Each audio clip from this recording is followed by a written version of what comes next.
મિત્રો આજે જે આપણે ખાસ વિષય ઉપર વાત કરવાના છે કે જે અત્યારે ચોમાસું આવી ગયું છે, સમજી લો વરસાદ પણ થઈ ગયો છે ઘણી જગ્યાએ અને વરસાદ પણ ચાલુ છે. તો મિત્રો આ સમયની અંદર આપણે ખાસ કરી અને ગુજરાતની અંદર જે વૃક્ષ છે એનું વાવેતર ઓછું છે, પણ હવે ખાસ કરીને આજે જે આપણે વાત કરવી છે કે ખેડૂત મિત્રો છે એના શેઢાની અંદર ઘણી બધી જગ્યાએ અમે જાતા હોય તો જોતા હોય 20-20 ફૂટના શેઢા પડ્યા હોય, પણ કંઈ ખડ ઉગ્યું હોય અને શેઢા ખાલી જ પડ્યા હોય. તો જો તમારે પિયત ઉનાળાની વ્યવસ્થા હોય અથવા ચોમાસાની અંદર પણ જો વૃક્ષ તમે મોટા કરી શકતા હો તો જે વૃક્ષ છે એ આપણે પણ ફાયદો કરશે, સાથે પ્રકૃતિમાં પણ ખૂબ મોટો ફાયદો કરશે અને આપણે એમાંથી 2 પૈસા કમાવી શકશું. એવા જે ઝાડ છે એ હેઠા પાડે તમે નાખી દો તો તમને ખૂબ સારામાં સારું એવું એમ કહીએ તો કમાવાની તક મળશે અને તમારા માટે ઘર માટે ખાવા પણ કામ આવશે આના ફળો, અને જેમ કહીએ તો કદાચ બજારની અંદર વેચો તો તમને ફાયદો પણ થશે. જો કે ક્યાં ફળો વાવવા કે જેથી કરી અને તમને ઓછા પાણીની અંદર ખૂબ સારામાં સારો ફાયદો થાય, તો એ માટે વિડીયો આખો જોજો કે જેથી કરીને તમને તમામ માહિતી છે એ મળી જાય.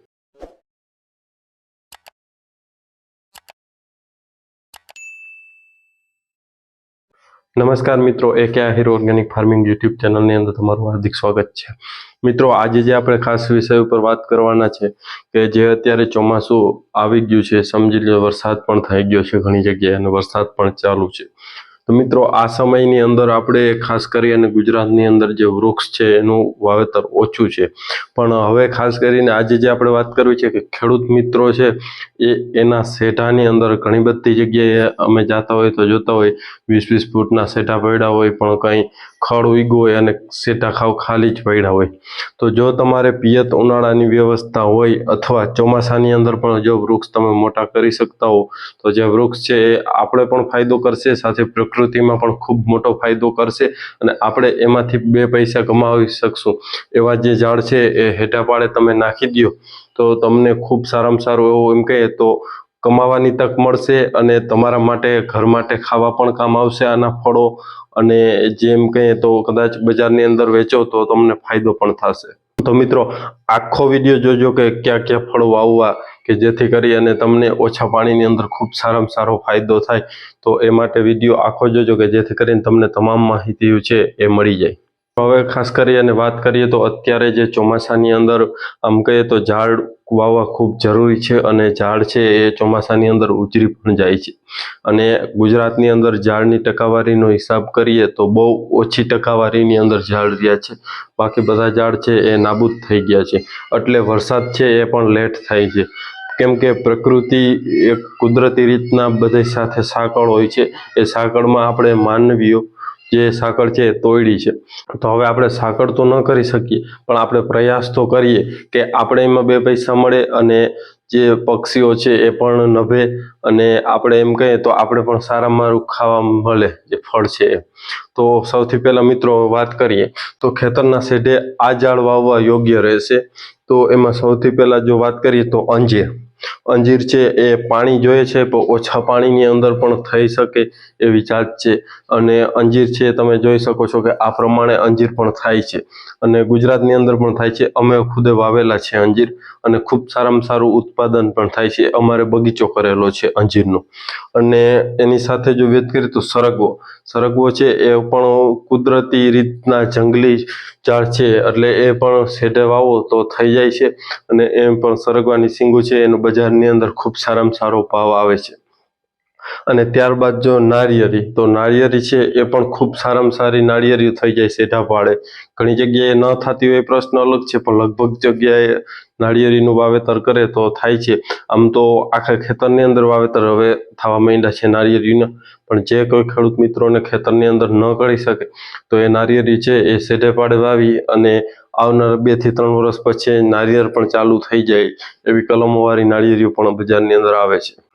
અને ત્યારબાદ મિત્રો જો વાત કરીએ તો જામફળ છે એમાં ખાસ કરી અને જે તાઇવાન જામફળો આવે છે મોટા, એની બજારની અંદર કિંમત પણ ખૂબ સારી હોય છે અને જામફળ પણ એટલા આવે છે કે જે જામફળ અમારે વાવેતર કરેલું છે અને તમે એ પણ ફોટો જોઈ શકો છો કે જે તાઇવાન જામફળ આવે એ ખૂબ જ પ્રમાણમાં આવે છે અને એમ કહે તો પિયત પણ ઓછું જોઈએ છે અને નબળી જમીનની અંદર પણ થઈ જાય છે.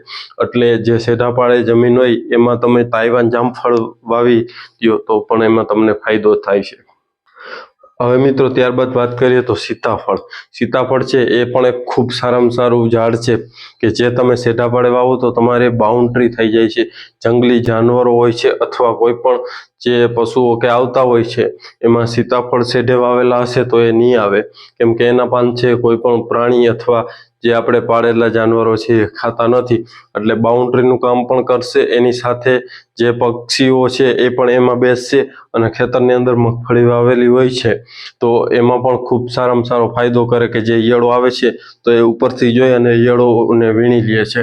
એટલે દવાનો ખર્ચ પણ ઘટે છે. એટલે કોઈ પણ ઝાડ વાવો તો એમાં પણ ઈયળોનો મોટો ફાયદો થાય છે પક્ષીના હિસાબે.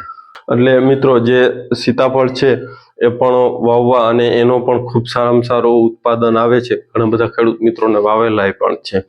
મિત્રો હવે તો વાત કરીએ તો રામફળ છે એ પણ આપણી જમીન ગુજરાતની અંદર સૌરાષ્ટ્રમાં વધારે પ્રમાણમાં થાય છે જો વાવેતર કરે તો. અમે વાવેતર કરેલું છે એટલે એ પણ તમે ફોટો જોવો કે આ રીતના રામફળ આવે છે અને અમારે ગયા વર્ષે વાવ્યા 1 વર્ષની અંદર આવા ઝાડ થઈ ગયા છે. એટલે એ પણ ખૂબ સારામાં સારા રામફળ છે એ પણ સીતાફળ ટાઈપથી ખાવાનું હોય છે અને એ પણ એમ કહે તો લાંબી આયુષના ઝાડ છે અને એનું પણ વાવેતર સેઢે કરવું યોગ્ય છે.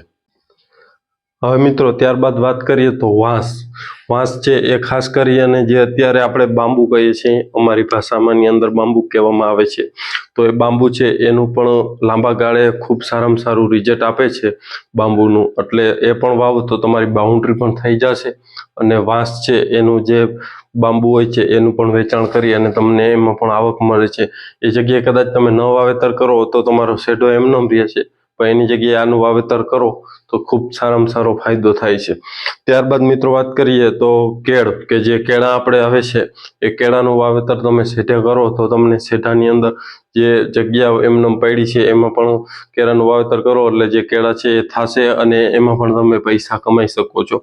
આ મિત્રો ખાસ કરીને કહેવાનું કે જે નાના સેઢા હોય અને ઓછી બાઉન્ડ્રી વાળા હોય એમાં ન કરવું જોઈએ. જો મોટા સેઢા અને ઘણા બધા ખેડૂત મિત્રોને જમીનમાં બંજર પડ્યા હોય સેઢે તો ત્યાં કોઈ પણ ઝાડ છે એનું વાવેતર કરી અને એમ કહીએ તો ઇન્કમ પણ આવી શકે છે અને એની સાથે પ્રકૃતિમાં પણ જો ઝાડવાનું વાવેતર થાય તો વરસાદ જે આ બધી કુદરતી સાયકલ છે એમાં પણ ખૂબ સારામાં સારો ફાયદો થાય, એની સાથે ઓક્સિજનમાં પણ ફાયદો થાય છે અને જે બજારની અંદર વેચે તો એને પણ ખૂબ સારામાં સારો જે લાભ કહીએ તો આર્થિક લાભ પણ થાય છે. એટલે મિત્રો ખાસ એના માટેનો જ આ વિડીયો હતો. અને અન્ય કોઈ પણ તમારો પ્રશ્ન હોય તો આપણું વોટ્સએપની અંદર એક ગ્રુપ છે કે ગ્રુપની લિંક વિડીયોના ડિસ્ક્રિપ્શનમાં, ત્યાંથી તમે ગ્રુપમાં જોડાઈ જાઓ અને વધારે માહિતી જોતી હોય તો ત્યાંથી મળી જશે. એટલે ખાસ મિત્રો એના માટેનો જ આ વિડીયો હતો. આ વિડીયો ગમ્યો હોય તો વિડીયોને લાઇક કરજો, ચેનલમાં ન હો તો ચેનલ સબસ્ક્રાઈબ કરજો. ધન્યવાદ. જય ગૌ માતા.